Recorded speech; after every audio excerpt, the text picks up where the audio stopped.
आपको पता चलता है कि उसका कहीं और अफेयर भी है, लेकिन आप कुछ कर नहीं पाते। आप देखते हैं कि वो रात भर गंदी अश्लील चैट करती है अपने प्रेमी के साथ, लेकिन आपके पास कोई विकल्प नहीं है। आप बस सोचते हैं कि मुझे अब कॉम्प्रोमाइज़ ही करना है, नहीं तो समाज में मेरी जो बदनामी होगी।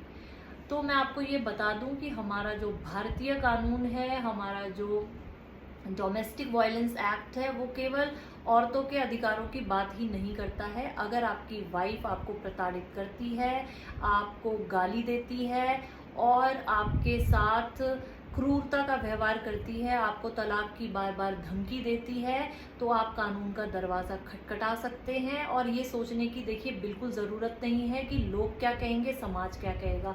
आपको वही करना चाहिए जो आपके लिए और आपके परिवार के लिए सही है।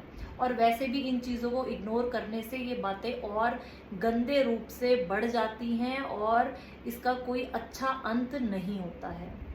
तो मेरी आपको यही राय होगी कि आप जो है सोच समझकर फैसला लें। देखिए, अगर किसी की वाइफ पब्लिकली उसकी इंसर्ट करती है, उसका अपमान करती है, तो ये आपकी मानहानि हुई है। और अगर वो आपके साथ हाथापाई करती है, आपको थप्पड़ मारती है, तो ये असॉल्ट हुआ। अगर आपकी वाइफ आपके होते हुए किसी और से अफेयर चलाती है और गंदी अश्लील चैट करती है और आप ये सब देख रहे हो, तो ये क्रूरता है और कानून इसे क्रूएलिटी कहता है। और आप जो हैं वो मर्द हैं, इसका मतलब ये नहीं है कि आप ही सब कुछ सहते रहेंगे परिवार को बचाने के लिए। देखिए, मर्द होना कोई गुनाह नहीं है, लेकिन इन सब बातों के लिए चुप रहना जो है वो बेहद खतरनाक हो सकता है आपके लिए, आपके मानसिक स्वास्थ्य के लिए और आपके परिवार के लिए भी ये ठीक नहीं है। और आप इन बातों के लिए समाज की चिंता करना छोड़ दो, क्योंकि झेल तो आप रहे हो और समाज भी जो गलत है उसके साथ नहीं खड़ा होगा। आपको बस ये करना है कि आपको किसी अच्छे एडवोकेट से राय लेनी है और अपनी वाइफ को भी एक वार्निंग देनी है कि अगर वो ये सब चीज़ें छोड़कर आपके साथ दोबारा से लाइफ शुरू करना चाहती है तो बहुत अच्छी बात है।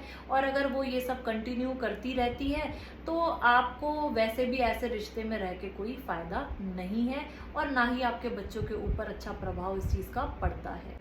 अगर आप इन हालातों से गुजर रहे हैं और डिप्रेस्ड हैं, आप ये चाहते हैं कि आपको मुफ्त कानूनी सलाह मिले, तो आप मुझे डीएम कर सकते हैं, मैं आपको ज़रूर जवाब दूंगी।